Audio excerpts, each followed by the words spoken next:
Court of Justice for genocide when it has slaughtered 30,000 people, when it has displaced 2 million people, when it has brought the entire population of Gaza to the brink of famine, that they want to commit yet another massacre in Rafah. What sort of barbaric regime is capable of that? It is beyond shameful. When is the world going to acknowledge that this is not a normal state? That this is a barbaric state that has no place in the civilized world?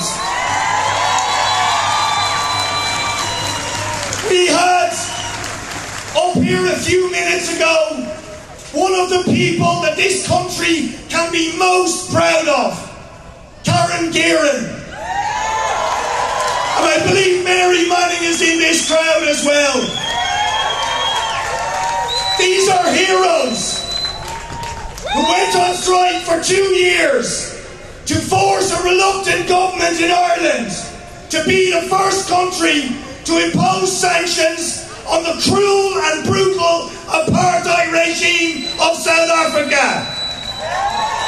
Now, if the world was finally forced, because of the actions of black people resisting that regime and the heroic efforts of people like the Dunn Stores workers, to acknowledge that the apartheid regime in South Africa had no place in the civilized world, how much more is that the case of the Israeli regime that is guilty of genocide, not just in the last 4 months, but for decades, that since its foundation was built on the ethnic cleansing of the Palestinian people, on decades of brutal occupation, decades of brutal, cruel, murderous apartheid, the 17-year-long siege of Gaza.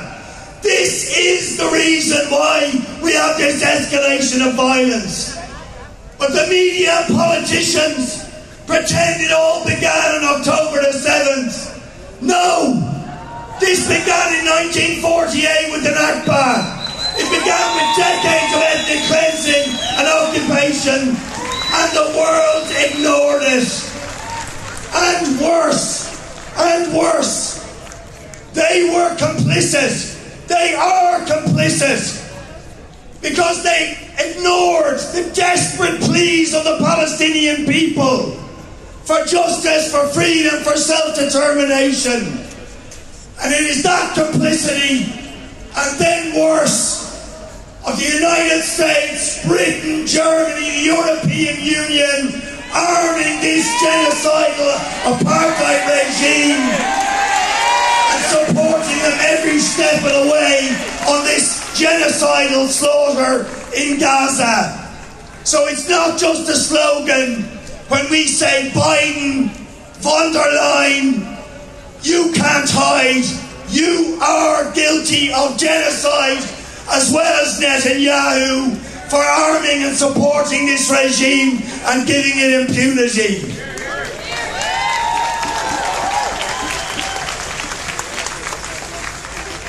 But I want to say, your efforts are not in vain. Over the last week or two, we've seen the narrative of our government change. Finally, they're starting to acknowledge, because you forced them to, and because the horror that we are seeing forced them to acknowledge that Israel is a rogue state. Well, if they're willing to acknowledge that now, they have to follow it with action. We want sanctions. We want the expulsion of the Israeli ambassador. We want to break all ties with this state. If we had to boycott apartheid South Africa, how much more do we have to boycott this genocidal regime? Words are not enough now. We need action. We need sanctions. And if there's no other reason, let me mention another person Zach Hania, an Irish citizen, along with other citizens, are being held hostage in Gaza by Israel. Even that alone should be enough for the Irish government to impose sanctions on this regime. But yet they continue to treat them like a normal state. The European Union gives them favoured trade status. It's absolutely shameful.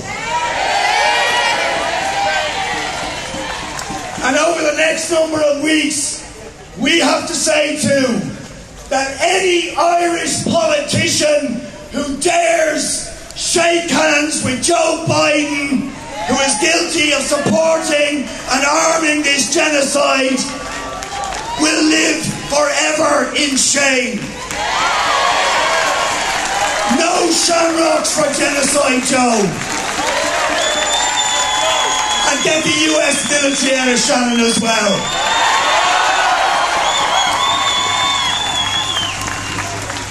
The last couple of things I just want to say is this. What is at the heart of the cruel oppression of the Palestinian people is racism, colonial racism. Colonialism has no place in the world.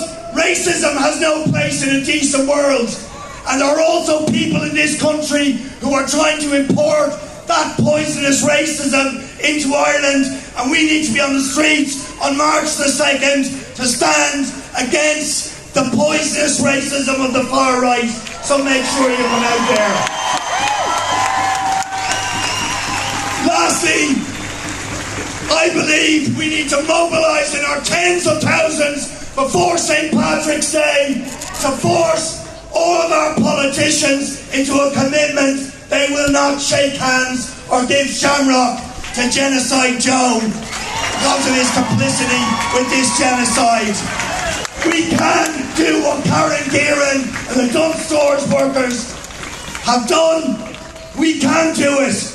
If we rise up, if we show the bravery and determination of those Dunn Stores workers, we can dismantle this genocidal apartheid regime. Keep fighting.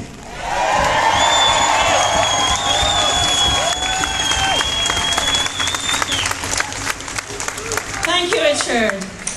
There are two really important political actions we encourage everyone to take today or later when you go home. Go to the IPSC website, ipsc.ie, and do the two actions aimed at TDs and senators.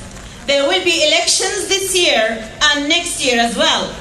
So as we need to let our politicians and political parties know that we are watching how they vote for Palestine or on Palestine, and we won't forget those who failed the test. We will never forget. On Wednesday, the Senate will vote on a motion calling on government to sanction Israel. Please go to our website and take the action, urging senators to support the motion. There will be also a protest outside the Dáil before the vote, starting at 6 p.m. on Wednesday, which we urge you all to join.